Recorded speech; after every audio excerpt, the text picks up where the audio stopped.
A'udzubillahi minasyaitonirrajim. Bismillahirrahmanirrahim. Assalamualaikum warahmatullahi taala wabarakatuh. Kita mulakan kelas kita hari ini dengan bacaan Ummul Kitab Al-Fatihah. A'udzubillahi minasyaitonirrajim. Bismillahirrahmanirrahim. Alhamdulillahirabbil alamin. Arrahmanirrahim. Maliki yaumiddin. Iyyaka na'budu wa iyyaka nasta'in. Ihdinas siratal mustaqim. Siratal ladzina an'amta 'alaihim ghairil maghdubi 'alaihim waladdallin. Amin. Anak-anak yang dirahmati Allah sekalian, alhamdulillah hari ini kita akan masuk bab yang baru, iaitu ikhlas dalam kehidupan, merupakan satu topik daripada bidang hadis. Okey, insya-Allah kita teruskan. Hadis An Amir Mu'minin Abi Hafsi Umar bin Al-Qataf radhiyallahu anhu qala sami'tu Rasulullah sallallahu alaihi wasallam yaqulu innama a'malu binniyat wa innama likulli amri ma nawa faman kanat hijratuhu ila Allah wa rasulih fa hijratuhu ila Allah wa rasulih wa man kanat hijratuhu lidunya yusibuha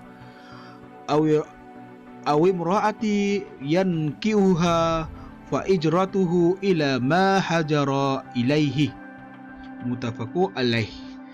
Terjemahan Amir Mukminin Abu Hafs Umar bin Al-Khattab radhiyallahu anhu berkata, aku mendengar Rasulullah sallallahu alaihi wasallam bersabda, sesungguhnya setiap amalan berasaskan niat, dan sesungguhnya bagi seseorang itu berdasarkan apa-apa yang diniatkannya. Okey, sesiapa yang berhijrah kerana Allah Subhanahu wa taala dan rasulnya, maka hijrahnya itu kepada Allah Subhanahu wa taala dan rasulnya diterima dan diberi ganjaran.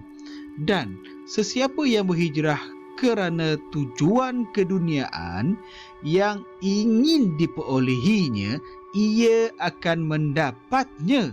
Atau sesiapa yang berhijrah kerana wanita yang ingin dinikahinya, maka hijrahnya akan mendapat apa yang diniatkannya. Baik, macam inilah maksud hadis ini. Secara mudahnya ialah, okey, segala amalan kita hendaklah bermula dengan niat. Niat yang baik, ya anak-anak, niat yang baik. Itu maksudnya. Jangan berniat yang buruk-buruk, niat yang baik-baik. Bila kita berniat yang baik-baik kerana Allah dan Rasulnya, insya-Allah kita akan dapat, okey, kita akan dapat apa yang kita hajatkan. Malah ganjarannya melimpah ruah. Dapat dunia, dapat juga akhirat, insya-Allah. Itu yang kita harapkan, ya anak-anak. InsyaAllah. Seterusnya, apakah kepentingan daripada hadis tersebut? Yang pertama, anak-anak, menjadi asas dan peringatan kepada umat Islam pentingnya sifat ikhlas dalam perbuatan. Niat kita kena ikhlas kerana Allah Ta'ala, kerana Rasulnya. Okey, nombor 2, amalan ikhlas kerana Allah Subhanahu wa Ta'ala akan mendapat ganjaran yang besar di sisi Allah Subhanahu wa Ta'ala. Dan amalan untuk menunjuk-nunjuk akan menjadi sia-sia. Sia-sia begini maksudnya, bila kita menginginkan dunia, Allah akan bagi dunia kepada kita, namun akhirat tidak dapat. Okey, akhirat tidak akan dapat, jadi itu sia-sia. Okey, ibarat kamu menuntut ilmu hanya ingin mendapatkan A, okey, namun tidak menginginkan redha Allah, jadi sia-sia. Ilmu kamu hanya kepada A, bukan kepada redha Allah. Dia gitu. Sebab itulah kenapa kita belajar banyak tak masuk. Okey, kita kena berniat kerana Allah Ta'ala, insya-Allah. Seterusnya, anak-anak, ikhlas. Apa yang dimaksudkan dengan ikhlas? Dari segi bahasa, anak-anak, ikhlas berasal daripada perkataan khalasa, yang bermaksud bersih dan suci daripada kotoran yang mencemarkan. Bersih maksudnya. Okey, ikhlas maksud bersih. Dari segi istilah pula, semua amalan zahir dan batin yang dilakukan semata-mata untuk mendapat keridaan Allah tanpa menyekutukan dengan yang lain. Kita membuat sesuatu kerana Allah. Okey, kerana Allah bersyukurlah kita dapat menyebut nama Allah. Okey. Tenang jiwa dengan sebut nama Allah, Allah, Allah, Allah. Baik, anak-anak, ikhlas lawannya adalah riak. Orang yang tak ikhlas dia akan jadi riak. Okey. Jadi anak-anak, jangan pilih riak, pilihlah ikhlas. Berbuat sesuatu itu jangan diungkit-ungkit buat baik. Weh, hari tu aku belanja kamu, hari tu aku tolong kamu. Tak payah diungkit-ungkit. Benda baik jangan diungkit anak-anak. Okey, jangan diungkit. Okey, baik. Sebab bila kita mengungkit, dia akan jadi riak. Bila riak itu anak-anak, riak itu sifatnya iblis, sombong. Okey, iblis dikeluarkan Allah daripada syurga, daripada kalangan malaikat kerana sombong, tak nak sujud kepada Nabi Adam. Sombong, riak. Jadi anak-anak, jangan, okey, jangan ada perasaan riak dalam diri kita. Okey, insya-Allah anak-anak. Baik, maksud kata. Pertama, riak. Riak bermaksud amalan untuk dilihat. Okey, melakukan amalan untuk dilihat dan dipuji oleh orang lain.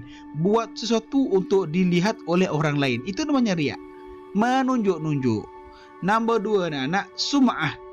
Sum'ah bermaksud memberitahu manusia amalan yang dilakukannya untuk mendapat sesuatu ganjaran. Dia beritahu, hari ini saya buat ini, hari ini saya buat ini, hari ini saya buat ini, supaya orang lain bagi ganjaran, bagi pujian kat dia. Dia gitu. Okey, jangan begini anak-anak. Bila buat sesuatu, bila menderma contohnya kan, menderma kepada Palestin sekarang ini, jangan beritahu orang lain, saya derma tahu, saya derma. Tak payah beritahu, biar Allah saja yang tahu. Okey, buat benda baik tak payahlah nak beritahu orang lain. Okey, dia akan menimbulkan perasaan riak, dia akan menimbulkan perasaan sum'ah tu tadi, menunjuk-nunjuk. Okey, seterusnya, ujub. Ujub adalah bangga dengan amalan dan kelebihan yang ada pada diri sendiri. Dia pandai, dia pun bangga. Dia lupa yang bagi pandai itu Allah. Ada gitu. Jangan ada perasaan ujub dalam diri. Okay, anak-anak, jangan ada. InsyaAllah, saya tahu di kalangan kamu semua ada yang pandai. Okay, ada yang bukan tak pandai ya, kurang pandai, belum pandai lagi. Nanti pandai, tengok dan nanti. Hebat tu. Okay, insyaAllah. Seterusnya, ciri-ciri orang yang ikhlas. Okey anak-anak, ini senang nak tengok. Apakah ciri-ciri orang yang ikhlas? Ada 7 di sini anak-anak. Yang pertama, istiqamah melakukan kebaikan. Orang yang ikhlas dia sentiasa buat kebaikan, sentiasa tolong orang, sentiasa berkata-kata baik. Okey, tak pernah mengungkit. Ada gitu. Okey, nombor 2. Okey, ada lagi. Tidak mengharapkan pujian manusia. Buat sesuatu itu kerana Allah. Okey, tak perlu mengharapkan terima kasih pun. Tak payah terima kasih. Okey, tak payah mengharapkan terima kasih. Tapi kalau kamu ditolong orang, ucaplah terima kasih. Tapi sebagai orang yang menolong, tak perlu mengharapkan terima kasih itu. Okey, sebab kita ikhlas. Okey, anak-anak ikhlas. Nombor 3, sentiasa mengharapkan keredaan Allah. Yakin Allah akan bagi lebih baik daripada apa yang kita tolong. Dia gitu. Hari ini kita sedekah, Allah akan bagi lebih banyak lagi rezeki pada kita. Yakinlah. Okey? Redha, Allah akan redha pada kita. Nombor 4, tidak mengingati kebaikan yang dilakukan. Bila buat baik jangan diingat-ingatkan. Aku buat tolong itu, tak payah. Okey, tak perlu diingat-ingatkan yang kamu buat baik. Nombor 5 anak-anak, sentiasa bersabar dalam kesulitan. Bila mendapat sesuatu yang kesulitan, jangan merungut, jangan marah, jangan mencaci, jangan memaki, jangan menyumpah, macam-macam. Okey, terimalah dengan sabar.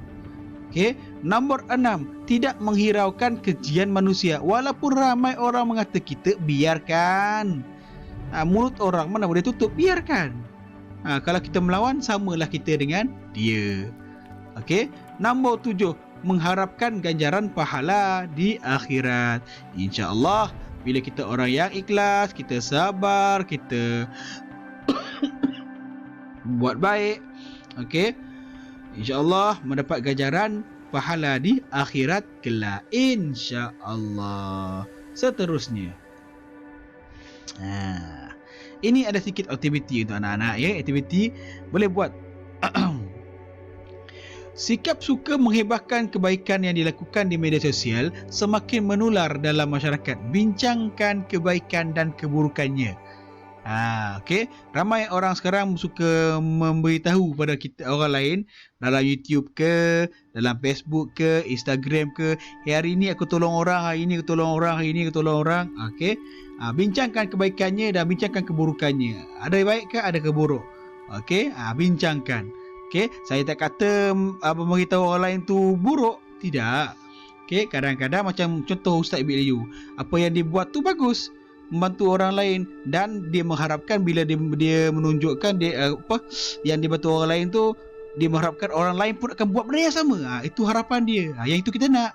Bukan menunjuk-nunjuk bila nak bagi duit banyak, pakai cek yang besar kita bawa tu, besar kertas besar lah, menunjuk-nunjuk yang dia bagi duit banyak. Tak payah yang itu.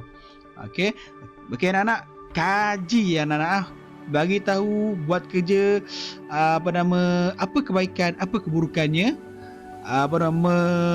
menghibahkan kebaikan yang dilakukan di media sosial. Ini tugas kamu. Okey anak-anak, ini tugas kamu. Saya ulang, yang ini adalah tugas kamu. Okey, siapkan nanti, hantar pada saya personal. Seterusnya, muhasabah diri. Okey. Bagaimana anda melaksanakan amalan berikut dengan ikhlas? Yang pertama, belajar. Tanya diri sendiri, macam mana aku belajar? Ikhlas tak ikhlas? Yang kedua, menunaikan solat. Tanya pada diri sendiri, aku solat tadi ikhlas tak ikhlas ke menunjuk-nunjuk? Tanya. Okey, tanya pada diri sendiri. Bersedekah. Tanya pada diri sendiri, aku sedih bersedekah macam mana? Aku tunjuk-tunjuk kat orang ke? Begitu. Kerana Allah Subhanahu Wa Taala, begitu. Okey, fikir-fikir begitu. Yang seterusnya, menolong ibu bapa dan guru. Bila di rumah tu menolong ibu bapa lah. Tolong mak tadi minta upah ke tak? Kalau tak minta upah, ikhlas kerana Allah, alhamdulillah, kamu anak yang soleh. Dia gitu. Okey, nilai diri sendiri sekarang, nilai diri sendiri. Okey. Seterusnya, kepentingan ikhlas. Yang pertama anak-anak, ikhlas ni pentingnya. Yang pertama, ikhlasnya kepentingannya ialah mendapat perlindungan Allah. InsyaAllah Allah akan sentiasa melindungi orang yang ikhlas. Nombor 2, terhindar daripada hasutan syaitan, InsyaAllah.